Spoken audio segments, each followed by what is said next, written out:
Hello et bienvenue dans une toute nouvelle vidéo YouTube. On se retrouve pour une vidéo face caméra, format que je n'ai pas forcément l'habitude de faire sur ma chaîne. C'est vrai que souvent on se retrouve chaque semaine pour des nouveaux vlogs, des fois des concepts, ça arrive. Et je me suis dit que pour cette semaine, ça serait cool qu'on apprenne un petit peu plus à se connaître. Aujourd'hui, il n'y a pas de tabou, je vais répondre à tout. Donc déjà pour les personnes qui sont nouvelles, je m'appelle Julie, j'ai 29 ans. Je suis de signe astro Lion. Je sais pas si ça va vous aiguiller un petit peu sur mon caractère, mais généralement je trouve que les signes astrologiques, ça en dit beaucoup sur la personne. Donc je vais directement aller sur la foire aux questions. La première question, elle vient de Ophélie. Peux-tu nous parler de ton investissement locatif, critères, prêts, travaux? Donc pour vous mettre dans le contexte un petit peu mes études, ce que j'ai fait dans ma vie pour répondre à cette question. En gros, j'ai fait un DUT en sortant des études à Lyon, donc c'est un bac+2.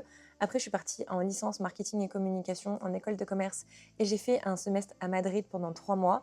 Et ensuite, après ça, j'ai fait mes 2 dernières années d'études, donc un master en école de commerce où je me suis spécialisée en marketing et communication. J'étais vraiment beaucoup plus focus sur la partie marketing et beaucoup moins communication. J'ai fait un stage de fin d'études à Paris dans un grand groupe de cosmétiques où j'étais assistante chef de produit. C'était hyper intéressant, je m'occupais des nouveaux lancements qui allaient sortir sur le marché, je faisais beaucoup de veille concurrentielle, il y avait beaucoup d'analyses de chiffres, enfin c'était vraiment hyper intéressant. Il faut savoir que dans ma famille, il n'y a personne qui fait du marketing et de la communication, j'ai pas une très grande famille, j'ai pas plein de cousines, plein de frères et sœurs, je suis fille unique, donc vraiment j'ai trouvé ma voie un petit peu toute seule dans les études, en fonction des cours, des matières que j'aimais bien, et j'ai trouvé du coup ma voie, le marketing. Il faut savoir que ma mère pendant très longtemps elle était dans la vente, et après au fil du temps ma mère elle a quitté son travail dans la vente, et elle s'est mise vraiment toute seule à son compte, et elle s'est occupée de rénover des appartements, des maisons, des fermes, ce que vous voulez, pour en créer des appartements ou des maisons. Et je vous explique tout ça parce que vraiment c'est un rapport avec la question. Ensuite mon papa il était agent immobilier, et après c'est vrai que dans ma famille, mon papy il avait une entreprise de laiterie, et après il a aussi fait de l'immobilier. Donc voilà, vous voyez où je veux en venir. Si j'ai investi dans un appartement, c'est tout simplement parce que j'ai vu ma maman faire, mon papy faire. Pour le coup j'ai eu énormément de chance parce que l'appartement, enfin ce qui était au début, les murs on va dire, ça appartenait à ma famille. Donc je n'ai absolument pas eu de coups de terrain, etc. Et je sais que pour ça je suis extrêmement chanceuse. Là vous devez vous imaginer, oh la chance et tout, elle a eu un appartement qui était déjà tout nickel. Alors j'ai eu énormément de chance avec le terrain, ça c'est sûr, mais par contre il fallait pas avoir peur des travaux parce que de base en fait c'était une écurie, c'est-à-dire qu'il n'y avait rien, mais quand je vous dis rien, c'était de la terre au sol. Donc j'ai entrepris une rénovation complète pour transformer cette écurie en appartement. Et j'avoue qu'au début, il fallait pas du tout avoir peur quand on a fait les rencontres avec ma maman des artisans, quand on nous annonçait les devis. Moi j'avais jamais fait ça de ma vie, et je me suis dit ah oui, quand même, l'électricité, la plomberie, enfin tout. Et là encore, j'oublie des corps de métier, etc. Mais il y avait vraiment tout qui était à faire. Ça a duré, je crois, environ 6 mois, les travaux. Ça a été tellement bien fait, j'ai tellement été bien entourée. Ça aussi, grâce à ma maman, qui connaissait les artisans parce qu'auparavant, elle avait déjà fait appel à eux. Et du coup, dans la question de Ophélie, elle me parlait de critères. Donc je ne sais pas si elle parle de critères pour investir dans un appartement locatif, mais si telle est la question, on va dire, je vais y répondre. Pour moi, ce qui est le plus important quand tu veux investir dans un appartement locatif, c'est de regarder les charges que tu vas avoir. Et des charges que tu vas devoir payer soit tous les mois, soit tous les 3 mois. En fait, il faut savoir que plus tu vas avoir de services, si c'est une résidence, etc., plus tu vas payer cher en charge. Donc vraiment, ce que je te conseille, c'est de ne pas du tout investir dans une résidence où tu as par exemple des ascenseurs, des piscines, etc., parce que les charges vont juste être énormes. Une partie, tu vas pouvoir les récupérer sur les locataires qui seront du coup dans ton appartement, dans ta maison, mais il y a une grosse partie aussi qui est à ta charge. Donc vraiment, l'idée, c'est que tu aies le moins de charges possible, comme ça, tout ce qui rentre en termes de loyer, c'est vraiment, on va dire, que pour toi. T'as pas encore d'autres sorties d'argent, du coup, tu dois payer par exemple le syndic, enfin, tu vois, toutes ces choses-là. Par exemple, il y a des résidences où tu vas payer tous les 3 mois 500 € de charge, ce qui est juste énorme, et du coup, ça va baisser en soi la valeur que tu vas te mettre dans les poches avec ton loyer. Enfin, je parle de façon très crue, hein. Donc moi, typiquement, je ne suis pas du tout dans une résidence, il n'y a strictement rien. C'est-à-dire qu'il y a l'appartement, mais je n'ai pas de charge en fait. Il n'y a pas de syndic, il n'y a pas tout ça. Et ça, pour le coup, c'est trop bien parce que du coup, le locataire qui est à l'intérieur, il me paye le loyer et le loyer, il est pour moi. Ensuite, la deuxième chose que je te conseille quand tu veux investir dans un appartement locatif, c'est de regarder s'il n'y a pas de travaux qui sont prévus dans les prochaines années. C'est-à-dire qu'il faut absolument regarder les assemblées générales, c'est une fois par an, voir s'il y a des choses qui ont été votées, si par exemple tu vas pas devoir refaire la toiture, parce que la toiture, je te laisse imaginer le prix que ça coûte, c'est hyper cher, et ça généralement c'est voté 1 an avant dans les assemblées, donc tu peux un peu te faire une idée. Et ensuite la troisième chose que je te conseille, c'est de regarder directement sur le Bon Coin, voir un petit peu les biens qu'il y a et de voir à combien ils se louent. Comme ça tu vas pouvoir voir en fonction du prix que toi tu vas l'acheter, combien tu vas pouvoir louer par mois. En fait, l'idée, c'est que si tu fais un prêt, l'échéance du prêt, tous les mois, il faut qu'elle soit couverte par le loyer. Ça, c'est la base. Imaginons ton échéance de prêt, elle est de 500 €, faut que ton loyer il soit au moins 500 €. Donc, il faut que ça coordonne. Et même, ce que je dirais, ce qui est encore mieux, c'est que tu aies même une marge en plus pour en plus avoir de l'argent pour toi. Donc, c'est-à-dire que tous les mois, ton locataire qui est à l'intérieur, il autofinance ton prêt et dans quelques années, ça sera à toi. Tu auras par exemple, je sais pas, quelque chose pour tes enfants ou même pour toi, tu te constitues aussi un petit pécule pour ta retraite. Et du coup, toi, ça te coûte rien tous les mois parce que c'est ton locataire en fait qui paye ton prêt. Et en plus de ça, tu peux avoir une petite marge, je sais pas, de quelques euros, etc. Enfin, façon de parler. Mais du coup, c'est cool, ça te fait toujours de l'argent à toi. Voilà, j'espère avoir répondu à ta question. Pour le coup, c'est vraiment de mon expérience à moi. Je suis pas du tout une experte dans le domaine, loin de là. Ensuite, au niveau des questions...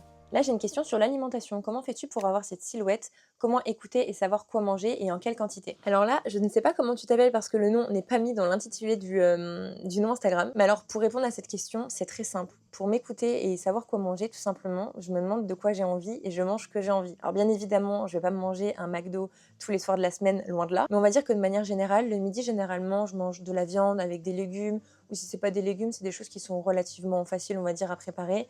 Mais le midi, j'essaye de mettre un petit peu de verre, on va dire. Et le soir, vu que Joe, il est avec moi, je me fais beaucoup plus plaisir et on se fait un petit peu des repas un peu plus gourmands. Et pour le coup, je compte pas mes calories, je fais pas forcément attention à ce que je mange, je me prive pas. Et pour répondre à ta question sur la silhouette, ça, je pense que c'est génétique, je tiens de ma maman et de mon papa. Après, oui, je fais des petites séances de sport par-ci par-là quand j'ai pas la flemme. Je m'étais tenue quand même à un bon rythme les derniers mois où je faisais 2 à 3 séances par semaine. Mais je faisais pas du tout de cardio, c'était simplement du renforcement musculaire pour être un petit peu plus tonique, on va dire. Et surtout, je me trouvais beaucoup trop molle au niveau des cuisses et des fessiers. En fait, je pense que la base de tout avec la nourriture, c'est qu'il faut avoir une approche qui soit très saine. C'est-à-dire qu'il faut manger un peu de tout, un peu de légumes, un peu de viande, un peu de ci, un peu de ça. Après, moi, je suis une fille qui aime manger. Genre vraiment, j'aime le goûter, j'aime toutes ces choses-là. Et c'est très rare où il y a... En fait, non, ça arrive même pas. Il n'y a pas une journée où je mange pas de sucre. Après, c'est pas bien, mais pour le coup, ça me fait plaisir, ça me fait du bien. Donc, j'en mange pas non plus en des quantités astronomiques. J'ai la chance de boire que de l'eau, je bois pas de soda parce que j'aime pas ça. Donc, ça, c'est génial parce que l'eau, c'est très bon pour le corps, mais c'est vrai que des fois, il faudrait que j'apporte peut-être un petit peu plus de fruits, un peu plus de légumes. Donc, j'essaye de faire le mieux que je peux, en fait, pour apporter tout ce qu'il faut à mon corps.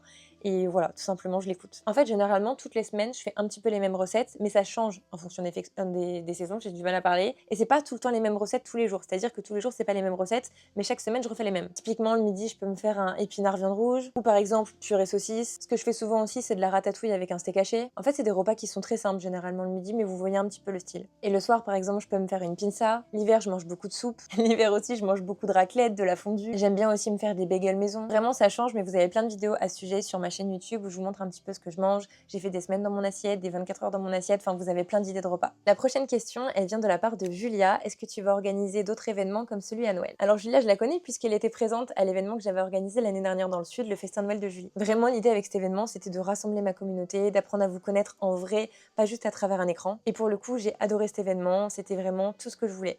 Il y avait la période de Noël, j'apprenais à vous connaître, je vous voyais en vrai, je vous faisais plaisir parce que du coup, il y avait plein de marques qui étaient partenaires qui vous avaient gâté avec des tonnes de cadeaux. Et c'était vraiment pendant ma période préférée, c'était hyper chaleureux. On était autour d'une table, on a fait des activités créatives autour des fêtes de fin d'année. Et en fait, c'était génial parce que c'était un petit comité, donc j'ai pu échanger avec toutes. Enfin, vraiment, c'était trop cool. Et pour répondre à ta question, oui, il y aura bien une deuxième édition du Festin Noël de Julie. Si vous avez regardé ma dernière vidéo YouTube, vous avez dû voir un petit peu les échanges passés avec Cynthia, qui est du coup ma talent manager et qui s'occupe de m'aider au quotidien dans mes mails, etc., à l'organisation d'événements. Et on est en train de préparer la deuxième édition du Festin Noël de Julie. Mais cette fois-ci, ça ne sera pas dans le sud, ça sera à Lyon. Et j'aurais fait peut-être différemment par rapport à la première édition. J'aurais fait, je pense, des créneaux pour qu'on puisse inviter plus de filles, qu'il y a plus de filles qui puissent repartir avec des cadeaux, que je puisse toutes les rencontrer. Et j'aurais fait peut-être des créneaux, je sais pas, de 2 heures. Peut-être que le matin, on peut faire un créneau avec petit déjeuner, etc. Donc les filles qui seront pour la partie du matin, ça sera un petit déjeuner tout ensemble. Il y aura donc toujours la partie pop-up privée pour Louloute, où elle découvre les nouvelles pièces pour la collection de Noël en avant-première. Alors pour le moment, il n'y a pas d'inscription, il n'y a rien de tout ça, il n'y a pas de date. Là, on est vraiment sur les préparatifs, mais de base, ça sera en novembre et à Lyon. Et on a envie de faire un peu différent par rapport à l'année dernière, on a envie de voir un peu les choses en plus grand, inviter plus de filles, faire des créneaux matin, midi, écouter. Enfin, je pense vraiment que ça va être incroyable. Il y avait tellement de filles qui étaient trop déçues de ne pas pouvoir venir parce qu'elles n'habitaient pas dans le sud. J'espère que là, le fait que ça soit à Lyon, ça pourra faire plaisir à plus de filles. J'avais reçu beaucoup de messages dans ce sens. Mais Julie, j'habite à Lyon. Et c'est vrai que moi, j'ai vécu pendant 10 ans à Lyon. Je faisais beaucoup de vidéos là-bas. Donc, ça fait sens d'y retourner. Ça fait sens aussi avec ma communauté. Donc, franchement, j'ai trop hâte. Et je dis ça, je dis rien. Ça va mener au prochain sujet. Mais il y aura aussi une petite partie louloute dans cet événement. Je veux pas trop vous en dire, mais vu que ça sera pendant les fêtes de fin d'année, qu'il y a plein de nouvelles choses qui vont arriver, il y aura une partie louloute dans le festin Noël de Julie. Et là, maintenant, je crois qu'on va entamer sur les questions louloute parce que j'ai énormément de questions et je pensais pas en avoir autant vu que je partage tout en fait de façon assez quotidienne, mais il y a beaucoup de questions. Donc là, j'ai une question de Lorraine. Est-ce que tu vas faire du XS pour les prochaines collections louloute? Alors, pour répondre à la question, dans l'immédiat, non, je ne pense pas. En fait, il faut savoir que quand on crée des tailles, ça coûte extrêmement cher. Je suis avec du coup une styliste qui me fait à chaque fois des patronages, qui me dit comment taille un S, comment taille un M et comment taille un L.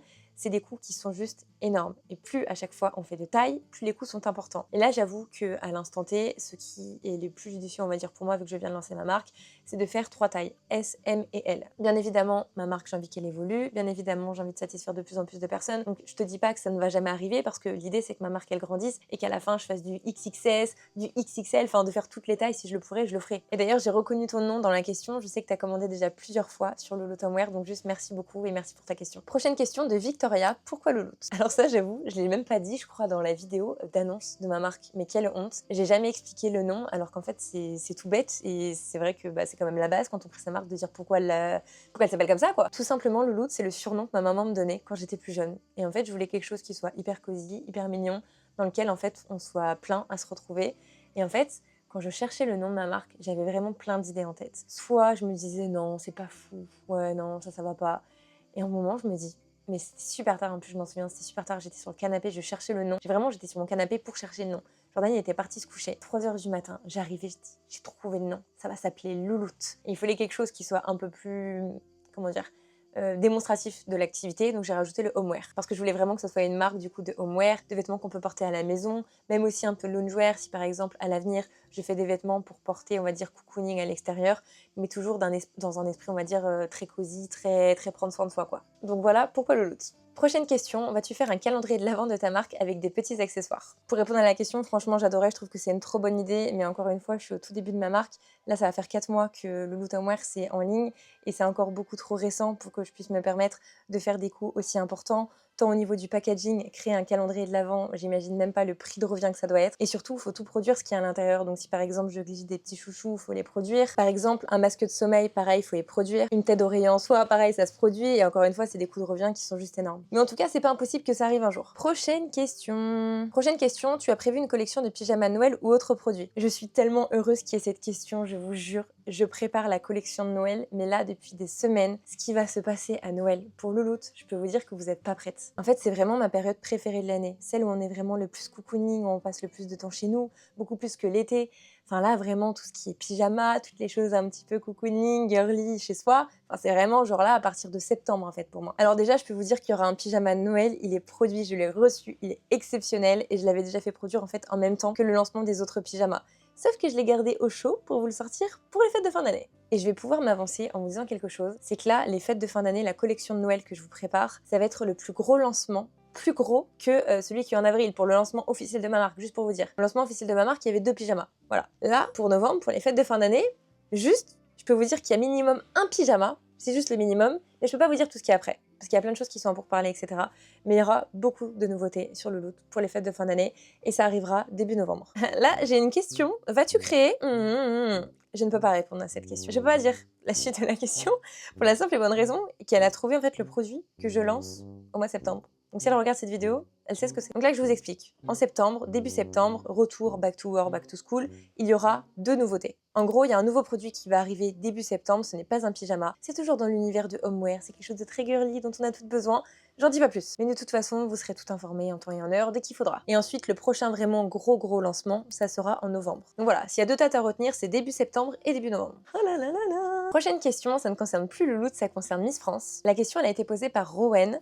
Avec quelle Miss de ta promo Miss France étais-tu la plus proche? Sinon, j'adore tes vidéos. Déjà, merci beaucoup, c'est super gentil. Donc pour ceux qui savent pas, j'ai participé à Miss France 2021, c'était le centenaire de Miss France. Et pour le coup, j'en ai une hyper bonne expérience. J'ai adoré mon aventure, j'ai passé vraiment 3 semaines juste incroyables.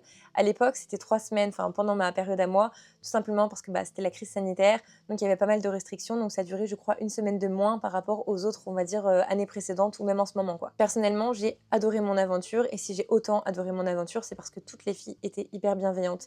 Il y avait que des filles qui étaient adorables, et ça, pour le coup, c'est tellement un soulagement quand on est dans un concours de beauté, qu'il y a que des filles, on pourrait se dire, oh là là, ça se tire le chignon. Toutes les filles avec qui j'ai partagé mon aventure, c'était que des filles qui étaient adorables. Et pour répondre à la question, les filles avec qui j'ai le plus partagé mon aventure, c'était il y a 5 ans. C'était avec Miss Bourgogne, Miss Île-de-France, Miss Côte d'Azur, Miss Provence. Je réfléchis, mais en fait, on était toutes beaucoup ensemble. Enfin, mais on était, si je dirais que vraiment, c'était vraiment ces filles-là à qui Vraiment, j'étais le plus, on va dire. Prochaine question, quelle était ta plus grosse crainte avant de monter sur la scène de Miss France? Vraiment, ma première crainte, et je pense que tout le monde s'en doute, c'est de tomber. Mais vraiment, j'avais très peur dans le sens où la scène de Miss France, on s'en rend pas compte, mais elle n'est pas changée. C'est-à-dire que d'année en année, ils remettent la même scène, juste ils la changent d'endroit. Mais du coup, les impacts de talons, de décors, enfin tout ce qu'il peut y avoir, il y a des énormes trous. Et en talon, avec un talon qui est hyper fin comme ça, très clairement, c'est un peu voilà, casse bonbon quoi. Et dites-vous qu'on découvre la scène, je crois, 2 ou 3 jours avant. Tout le reste du temps, on s'entraîne dans une salle. Donc ça n'a strictement rien à voir parce que bah du coup c'est pas une scène, enfin c'est tout plat. Faut imaginer des marches, faut imaginer plein de choses. Et surtout, faut imaginer la scène qui glisse. Donc quand on est en répétition, on a plus d'entrain, on défile mieux, on fait beaucoup mieux les pas. Mais quand on découvre la scène, je peux vous dire que là on perd vachement nos moyens parce qu'on se dit oh là là, j'ai plus mes repères, là c'est des vraies marches. Et surtout ça glisse. Dites-vous que même avec des baskets, ça glissait, enfin c'était genre hallucinant. Donc j'avoue que j'ai pas forcément très bien défilé, je trouve, pendant mes passages à Miss France, pour la simple et bonne raison que j'avais trop peur de tomber. Et ensuite, ma deuxième crainte, c'est que si j'étais appelée parmi les 15 finalistes, j'avais extrêmement peur de bafouiller, voilà. Parce que voilà, on le sait, si on bafouille, si on bug sur un mot, si on parle un peu trop longtemps, etc., on sait très bien où on termine, on sait que chaque année, il y a des tonnes de filles qui terminent moquées sur les réseaux sociaux, et en vrai, je trouve ça hyper triste. Enfin, je sais très bien que j'aurais pas fait trop long, parce que c'est pas du tout ma personnalité, et déjà, j'étais très stressée à l'idée de parler en public, donc trop long, c'était pas moi. Mais par contre, j'avais extrêmement peur de bafouiller, de bugger sur un mot, d'avaler ma salive, enfin de faire un truc bizarre et que ça se voit que je sois stressée. Pour le coup, ça s'est très clairement vu que j'étais stressée. Enfin, les personnes qui me connaissent savent que j'avais pas du tout ma voix habituelle. Je vous parlais pas là comme ça avec autant d'entrain. Mais bon, après, il y a plein de choses qui rentrent en compte. On est devant des millions de personnes. Il y avait du coup Sylvie Tellier à côté de moi, j'avais un micro dans les mains, enfin quelque chose qui est pas du tout habituel pour moi. J'ai pas bafouillé, j'ai fait mon discours, je l'avoue, je l'ai raccourci, j'ai pas dit toutes les choses que je voulais dire. Mais voilà, je me suis contentée en vrai de ce que j'avais. Je suis assez fière de mon discours, même si je déteste le réécouter, ça va, ça passe on va dire. Et ensuite, dernière question que je vais sélectionner parce que sinon je pense que la vidéo va être beaucoup trop longue. Pourrais-tu nous filmer des idées de look pour la rentrée? Et c'est de la part de Juliette et de coiffure. Alors coiffure, non, parce que je me coiffe toujours de la même façon. Donc en vrai, je ne saurais pas trop quoi te montrer. Mais par contre, je peux faire volontiers, si ça vous intéresse, des idées de look pour la rentrée. Il me semble que j'avais déjà fait une vidéo à ce sujet sur YouTube l'année dernière. Je sais pas si le format YouTube, c'est forcément le mieux pour des looks de rentrée. Peut-être que ça serait mieux sur Instagram. N'hésitez pas à me dire en commentaire, peut-être que sur Instagram c'est plus facile d'enregistrer. Et ouais, je pense. On est sur une fin de vidéo, j'espère vraiment que vous aurez apprécié ce petit moment blabla avec moi. Ça fait très longtemps que j'avais pas blablaté comme ça face caméra de façon très simple.